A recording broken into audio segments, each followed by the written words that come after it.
In this video we look at and we talk about all things Avante. Hey guys, welcome back to Tamiya Legends, and once again thank you for stopping by. So as I said in that short trailer, in this video we want to look at and talk about all things Tamiya Avante. It's no secret that this is my favourite car of all time. I think the majority of people out there absolutely love the Avante. So as I say, in this video we want to look at them in detail, and I want to sort of, everything I've learned over the years I'd like to put into this video about the changes that were made from like the Mach 1 to the Mach 2 to the Riri. So first up, it's important just to tell you what these are straight away. This is an original Mach 2, this is a 2011 Riri. I've done a little bit of transplant of parts, which we'll go into later in this video, to finish the original off, to be honest. Now obviously it's finished with some Riri parts, but we'll go into it. It's been made to look like the 88 original. So first off, the Avante came out in 1988 under part number 58072, so it was Tamiya's 72nd RC car. Now, depending where you were back in the day, people have a lot of different perceptions about the Avante. Obviously I have my own. I couldn't afford this back in the day, even working free paper rounds. There was not a chance I could get hold of this. But I think what's important to say from the start is, in my opinion, this was Tamiya's first TRF car. If you don't know what TRF stands for, it stands for Tamiya Racing Factory, which is a part of Tamiya that they developed as the years went on. I'm not too sure when the first TRF was, but I'm just trying to think. Probably early 2000s, I'm guessing. Maybe the touring car, the TRF like 414, maybe was 98, 99, but I'm pulling that out my bottom, to be honest. But the sort of off-road buggies, I believe it was the 501, maybe. Yeah, I should have done my research. But nevertheless, this was the first one, because this was an all-out racing buggy from Tamiya, and it was the first time they ever attempted that. So let's just jump back in history to 88 when this came out, and let's just imagine what was around us. So starting with Tamiya, first of all, I've made some notes. So we'll go back as far as 86. Tamiya's kind of evolution of the RC cars at 86 was up to the big wig.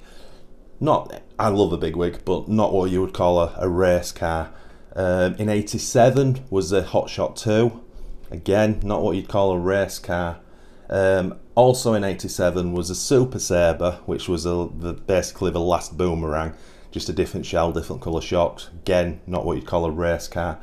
And then at the end of 87 came the Thundershot, which was a kind of all new, all singing, all dancing chassis, gearboxes. You know, it was a completely redone car, but again, not that adjustable. You wouldn't call it a race car. So that takes us up to 88. Now, let's just have a look at what else was about in 88 or slightly before from other manufacturers, because this is why this was developed. So if we go back to 86 and we look at the Kyosho Optima, yeah, way above build-wise, and not quality-wise, but certainly build-wise and track-wise, way above what Tamiya had produced up until that. But in 87 they came out with the Optima Mid, as we all know, an absolute classic and an out-and-out race car. You know, that was in 87. In 86 we also had the Schumacher Cat XLS, which was just kind of dominating. It was an out-and-out race car, and that went for quite a few years. What else was there? And Yokomo, you know, Super Dogfighter, which was the YZ870C, which in 88 then followed on to the first of the YZ10s. Again, out-and-out race car. So you had Schumacher, Kyosho and Yokomo, and there were other manufacturers, but and you had Tamiya, who were almost, I don't want to say toy grade, but it was very hobby grade and not for the racetrack. Hence why this bad boy came out. So back to Tamiya in 88 came the 72nd RC car, the Avante, and it is beautiful. Now, the car came as standard with the Technical motor, front and back gear diffs, but it did have a centre ball diff as standard. Everything on this car was pretty much adjustable, apart from the shocks. The rears had two settings, the fronts were non-adjustable. So that's starting to look at, you know, if you compare that to the earlier manufacturers where shocks probably had different positions on their arms and the towers, you know, the Avante didn't have that. This was so different from anything else. Obviously they did the cam lock wheels, which were designed as sort of a quick release mechanism, but they went for fat front tyres, which was an instant sort of fail on the racetrack because people use narrow fronts. They threw away the Technical motor because although we love it, it's more for nostalgia than anything else, and memories of back in the day, because it's only a 21 turn, and you had your Palmer motors, Yokohama. Well, everyone were making motors back then, and way quicker than the Technical. So your cam lock wheels went straight away. Your tyres went straight away. They went to racing. They went to put their own motor in. It didn't come with a speed controller, mechanical or electronic. So you had to have ideally you had to have. They sold it. Well, they wanted you to buy the Tamiya CPR unit, which was a built-in speed controller and receiver. Mega expensive. So could you imagine buying this kit for top dollar back in the day and then having to buy that radio gear as well, because space is a real issue in here. This was kind of going from your standard kits that ran 2 servos, 1 steering, 1 speed controller, and just getting rid of that second servo, you know. So financially it was expensive. I think quickly as well, it's important to look at what came after this, because this is labelled an over-engineered design, and it was a little bit of a flop on the racetrack. So that's where our different perceptions come into it. So what I just want to do quickly is read you something. So this might seem like I'm going off subject slightly, but recently this Avante, the Egress and the DB01, I've lowered all 3 models, and I was posting pictures on the Facebook group, and I had a little bit of flack saying, well, you know, that's just killed the performance and what have you. Now, I understand all that's true, but again, it's what the individual likes. So underneath one of these Facebook posts, I got a little bit of criticism. The guys were saying, oh yeah, they look awesome and that. But I just want to read you this thing. Now, a lot of people took this as this guy was kind of hating on me. Now, I read it first time and I was like, wow. But then I read it again and I kind of understood where he was coming from, and I took it as a compliment. But I'll just read you it very quickly. So he starts off, well, you do not know anything about mechanical engineering, car setup or racing, but that's fine. It's weirdly enjoyable watching someone post videos with the perception of a 10 or 12 year old who still likes to run his cars up and down the parking lot. Keep doing what you love, I say. I really like that comment, because that is what I do. That is my perception of these cars. I'm not one of these over-opinionated people who say, can't have new in-box cars, you can't have shelf queens, got to go to a racetrack. You know, we have all these sort of individual groups who are kind of against all the others. You know, I don't care, it's your hobby, it's your money, you do what you want with it. I like making them lower, I like running them on tarmac. And the one thing that breaks me up from a lot of people is I can get as much fun running a bog standard kit Grasshopper as I can a TRF 503. Oops, it's not different levels for me at all. I just have fun. Each car individually is awesome, and they all take me back to the golden era of RC, and that's really important for me. So with that said, I don't have any negatives with this car whatsoever. Even the original, obviously it's got brittle plastics and what have you, but that's just age. So, because of my perception of this car, it's absolutely perfect.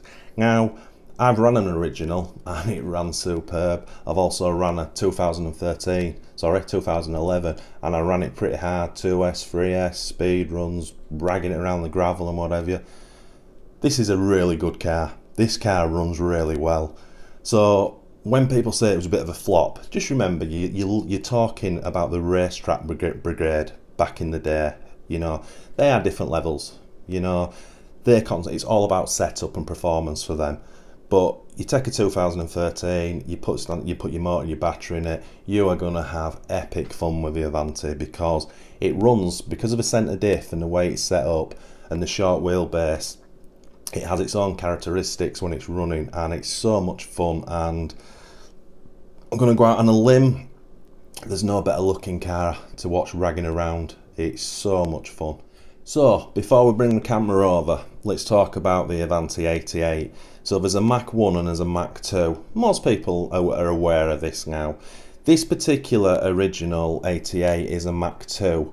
Now again, when I bring the camera over, we'll go over and close up the differences. But there's basically 3 that I know of. There could be more. The first one is the uprights.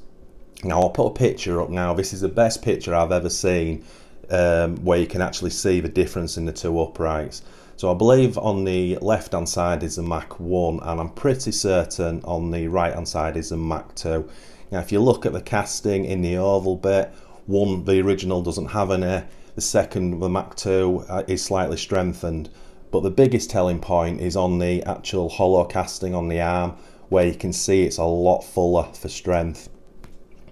As I say, that's the best picture I've found with that. So the original came with the super soft uprights, and basically if you looked at them wrong, they'd break.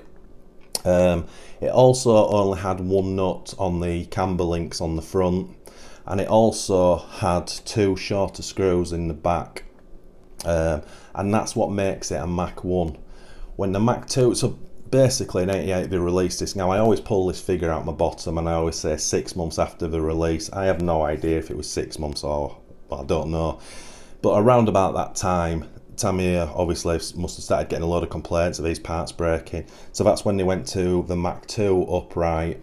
They put a second nut on each camber link to strengthen it. I mean, they put 2 longer screws in the back.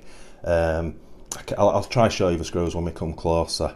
The manual also changed. It had a slightly different code on when you're looking at the manual in front of you. I believe it's the bottom right hand corner. The code is slightly different.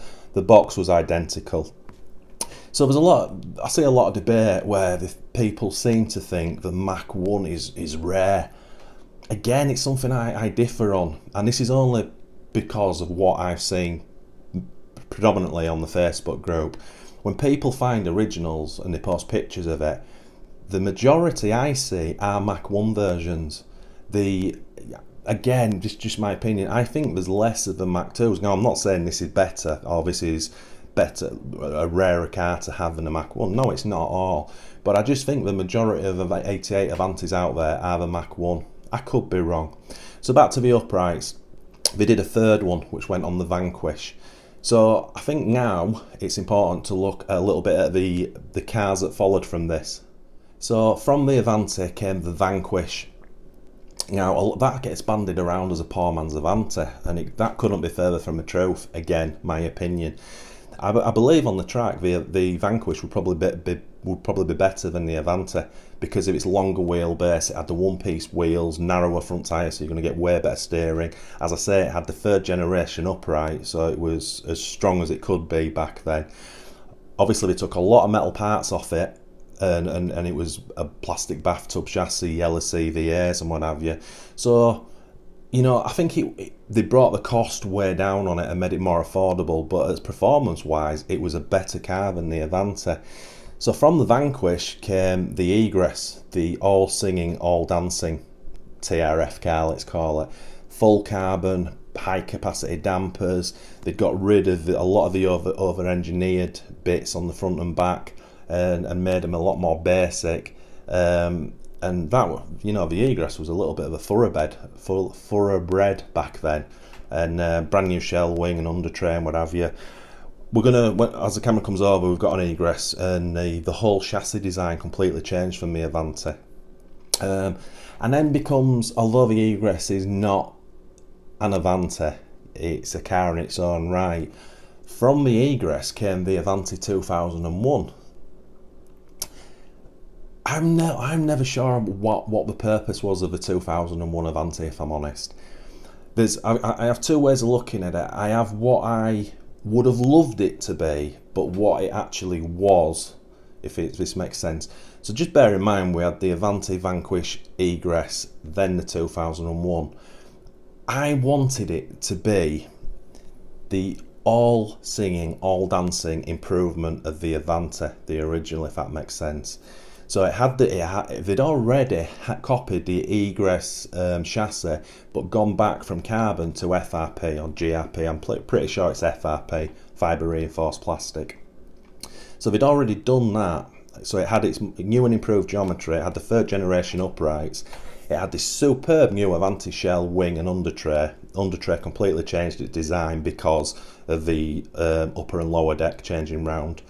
But what it should have had for me, it should have had metal shocks, probably high caps. It shouldn't have had the Avante camber lock wheels because they were not for the racetrack. And because they went with that, and obviously they went in white, they went for the fat front tyres again. So when I kind of try to picture where the 2000 or what the 2001 was aimed at, I'm really not sure. It certainly wasn't aimed as the ultimate Avante. It should have been, but it wasn't. But again, I don't think it was just parts left over and they rattled up a new car, which Tamiya are famous for. Because as I said, they've developed, they took away carbon and went to FRP chassis. They kind of, yeah, I'd be interested in comments what you think the purpose of the 2001 was. I can never quite put my finger on it. As I say, I know what I wanted it to be, but it wasn't. Right, back to the cars I have. So as I say, 88 original Mach 2, 2011 Riri. First of all, let's have a look at the one I finished, which is obviously this one. So I've stripped the chassis down. I've just given it a basic cleaning. I didn't go to town with it because this is 100% shelf queen. This is shelf queen stroke runner. And obviously we'll discuss it later in this video what this is going to turn into. It's going to be something rather cool. So the 2013, why do I keep saying 2013? That's the Egress year. The 2011 was a brand new build. I bought it like that, I didn't build it. It had a few mistakes on it which I fixed. Obviously this body shell, under tray, wing and those wheels and tyres came with this 88 original. So the first port of call for me was to transplant over body, under tray, wing, wheels and tyres, and driver as well, I should say.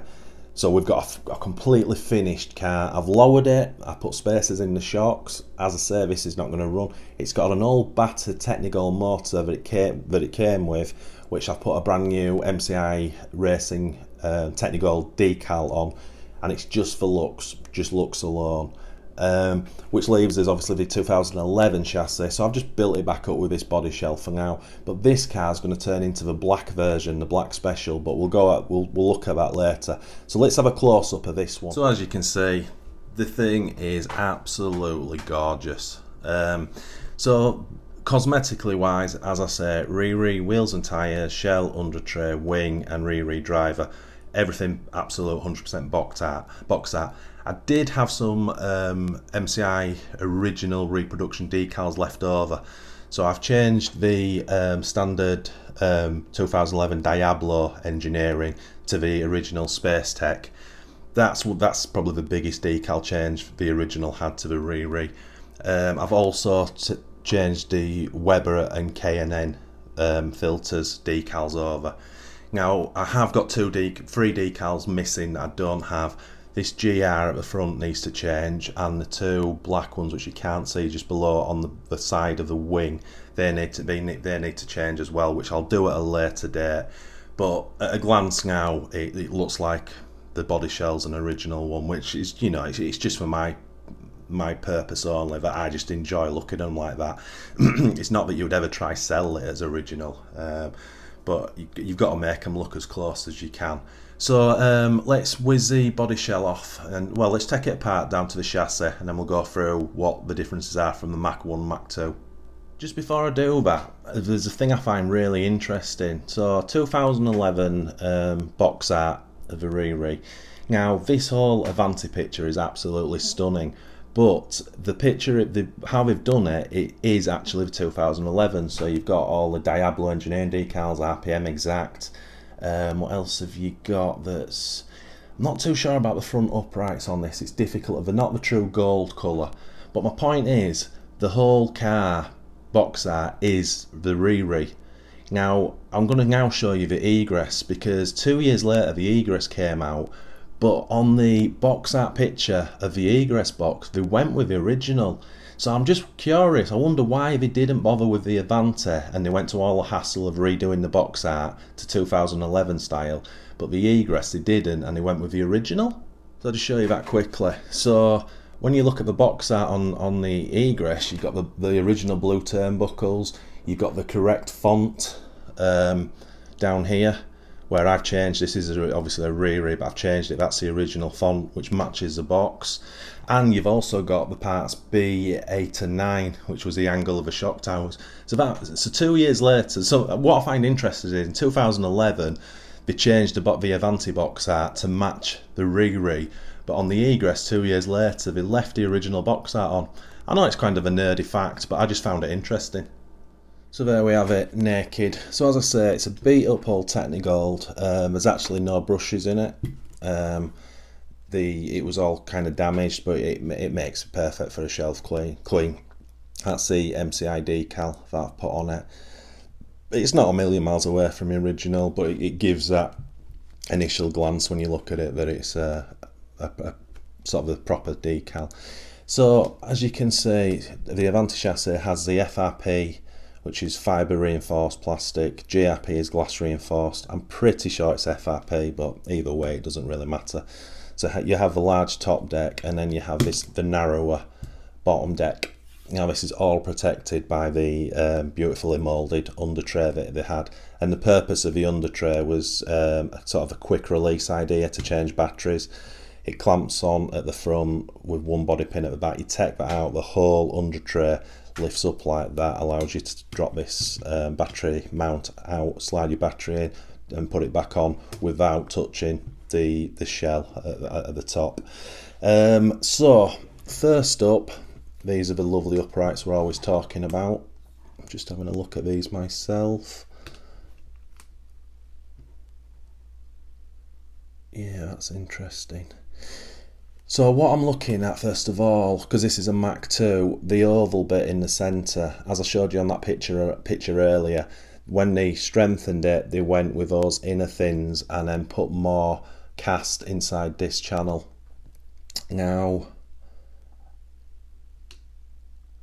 yes, sorry, that's correct. So that's Mach 2, because the first Mach 1 version, these parts were thinner and this was hardly filled in with any cast whatsoever. And then on the third generation, which came on the Egress, you had those cast fins on the inside of the oval, and this was pretty much all full.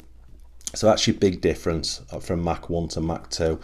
These are the camber nuts I was talking about. So on the original Mach 1, it only came with one nut either side.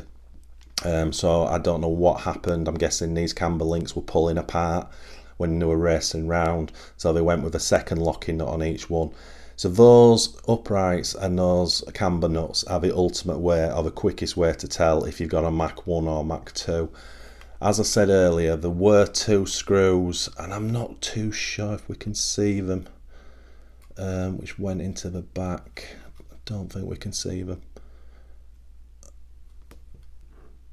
Yeah. So I apologise for that, but two screws somewhere on the back of this. The Mach 1 was short, and on the Mach 2 we went to slightly longer ones, and that is basically it. A lot of people, or not a lot, but I get it, I hear it bandied around that the Mach 1, but the difference between this alloy steering arm, that it changed, but it didn't. Both the Mach 1 and Mach 2 came with this ball cup riveted to this alloy plate, and it actually came like that. Where on the Riri, it's a nut and bolt that hold it on. So the Mach 1 and 2, that steering arm did not change. It's identical. And apart from that was all your differences. So yeah, nothing sort of mega exciting, but I think it's cool to know these things. So what I'll do next up is we'll just bring the Riri over.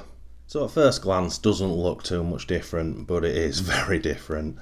Now, as I say, these are the original wheels and tyres and body shell. This body shell undertrain wing is in absolutely pretty pristine condition, although it's been painted in the wrong colours. But I am tempted, because obviously decal wise and plastic wise, the difference in the thickness of the plastic is unreal. This original shell is like a jelly mould. It kind of wobbles about. The plastics, the polycarbonate's really thin, where on the Riri it's different. I mean, I'm squeezing that, and you've got to put a bit of pressure on where you squeeze this one, and it's just completely different feel to it.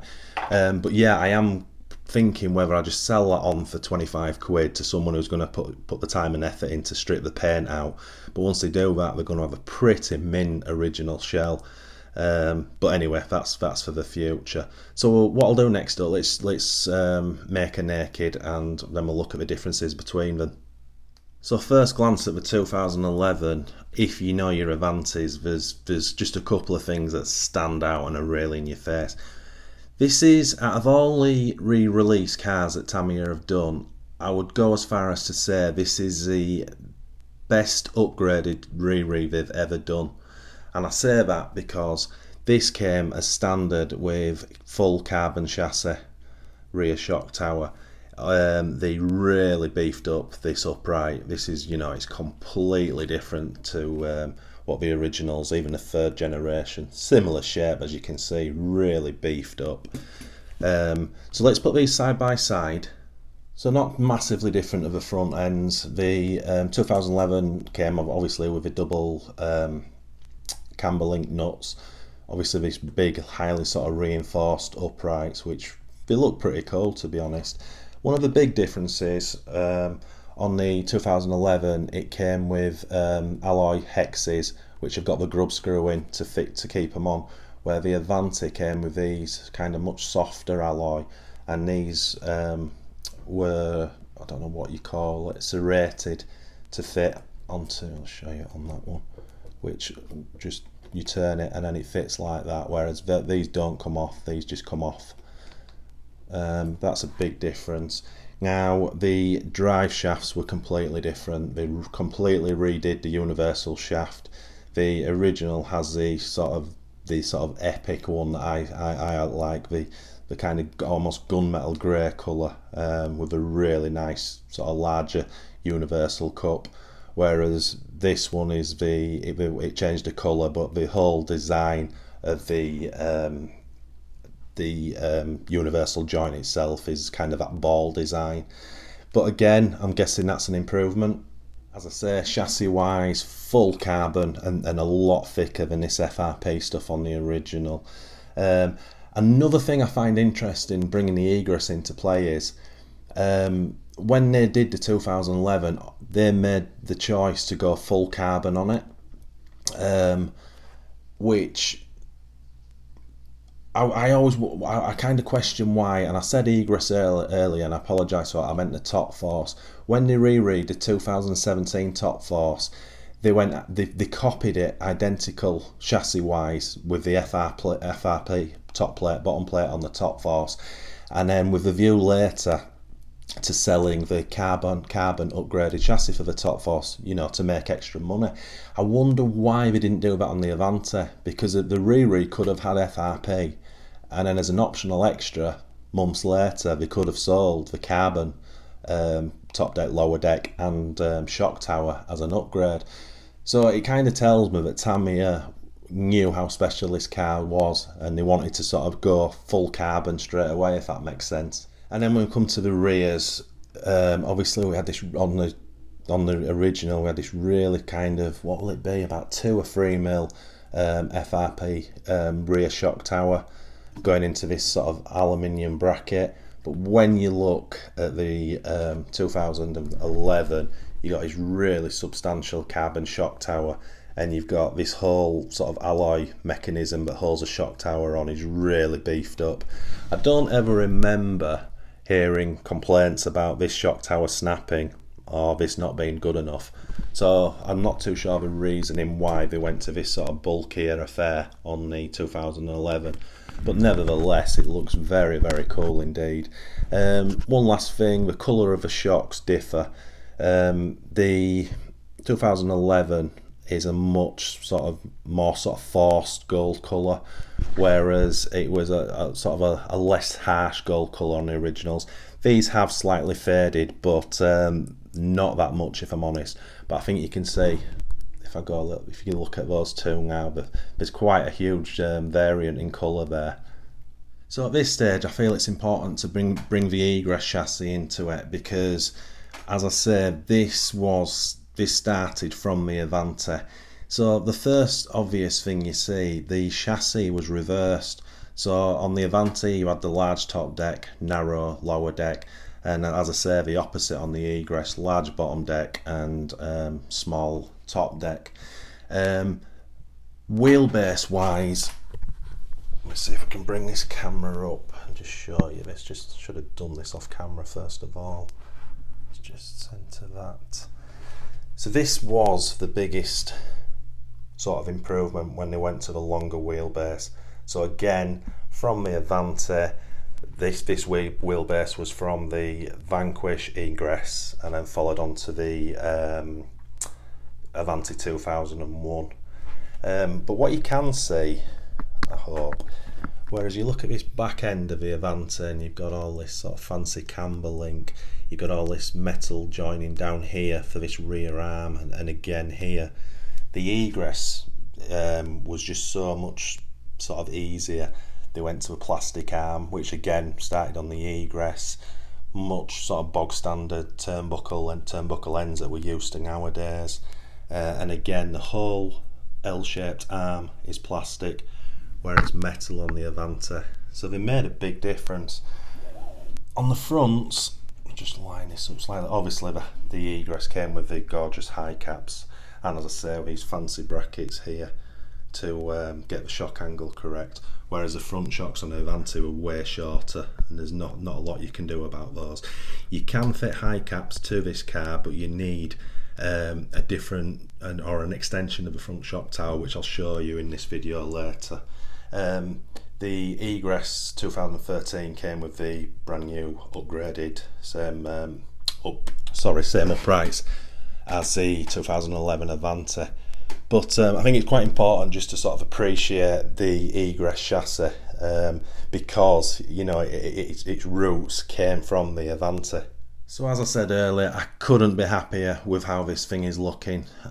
This is going to just sit on the shelf for the rest of its life. It doesn't need to run.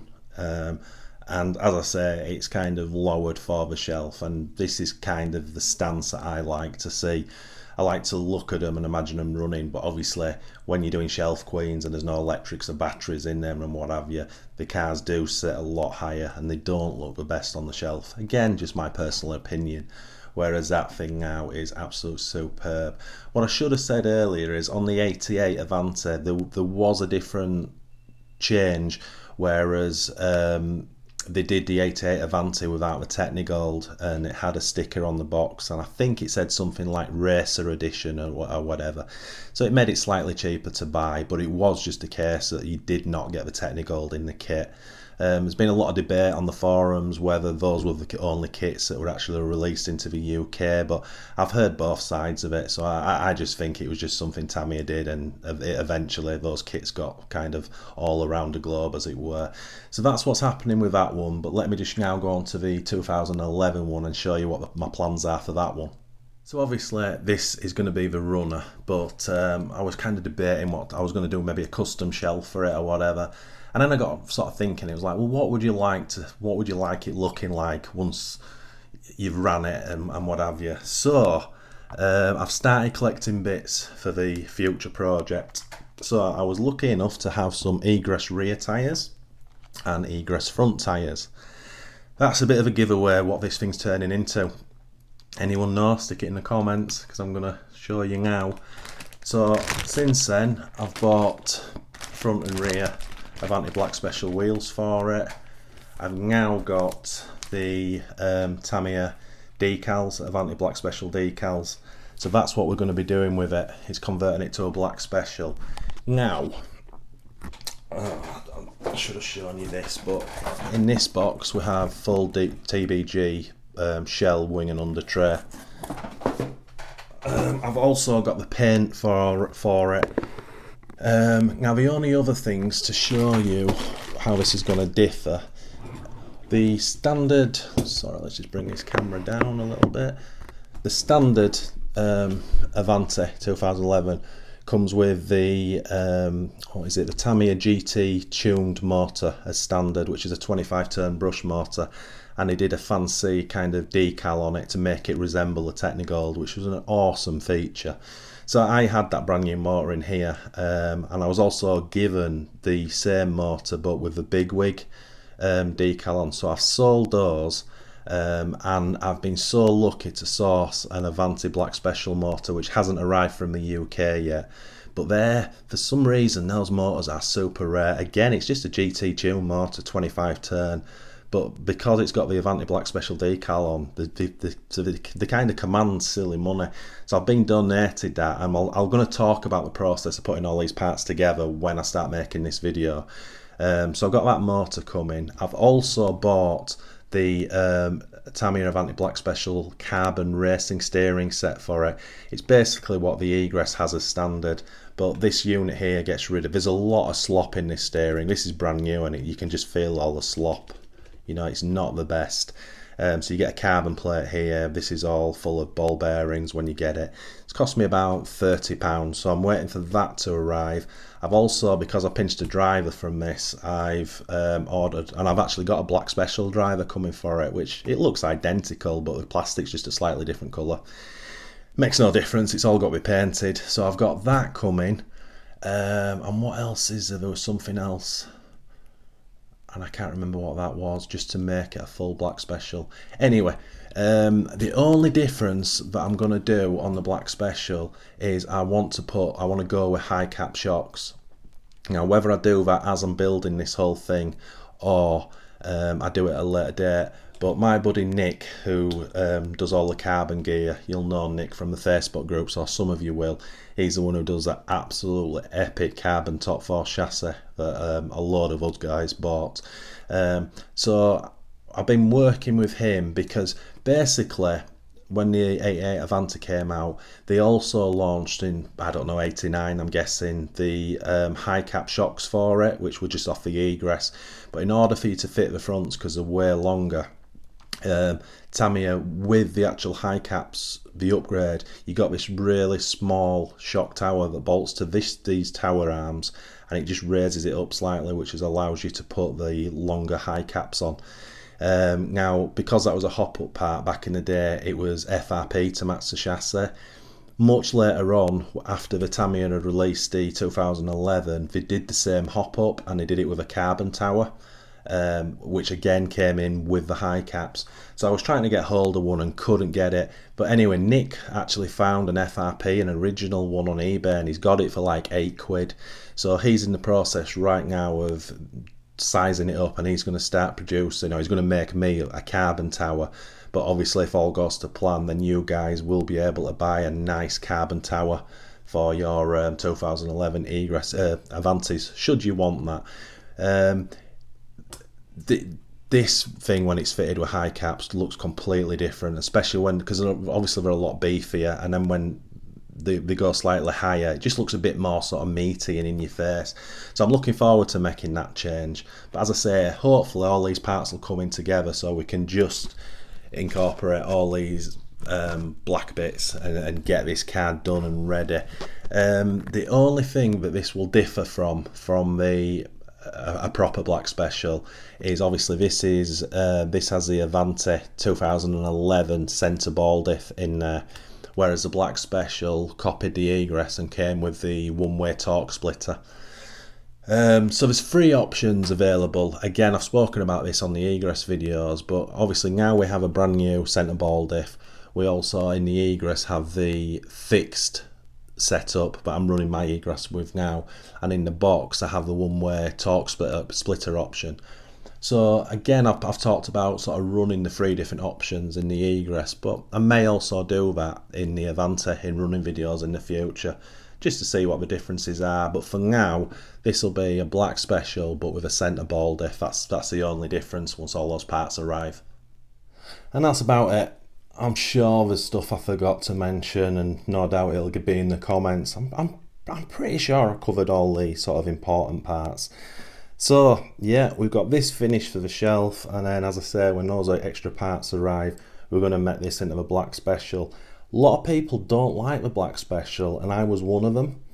Until I did one, I can't remember, probably around about 2016, 17, maybe 18. Anyway, I just did a replica of it because I got hold of the decals and wheels, which were mega rare back then, because it was supposed to be a very limited edition car, and turns out it's not that limited. But when you see it in the flesh, with the pink wheels and it's sort of in real life, it looks superb. A lot of the pictures on Google of it and what have you, they don't do it justice, but when you actually see it in good light, it's a really nice looking thing, and to have them both will be absolutely cock on. When I do it, I'll be painting it in PS5 black. I won't be going for the smoked wing and all that. Just me again, I don't like it. I don't like that smokes effect. I don't think it needs to have it. Brilliant black, or whatever it's called, pure black, PS5 I believe, absolutely cock on. So that's what's going to happen with that bad boy, and this one is just for my enjoyment only, just my enjoyment, just to look at it and sort of reminisce. There are other chassis, or there are other cars that had the Avante name afterwards. Gavin at RC Kicks did a whole video or a couple of videos on it. I kind of don't go near that because for me there's really only 3 Avantes. That's the original, the Riri and the black special. The rest of them are on a DF03 chassis. You know, it's not an Avante, so that's why I don't go near them. So guys, I think that's about it. As I say, I probably forgot loads of stuff that I'll remember after I've finished this video. But if you like me and you like the Avante, then I'm hoping you enjoyed this video, and if it was too long-winded, I apologise. But guys, thanks so much for watching, it's really appreciated. If you are new to this channel, if you could please consider liking and subscribing to support us, and if you do that, if you smash that notification bell for our weekly videos. And as always guys, look at that, happy RCing.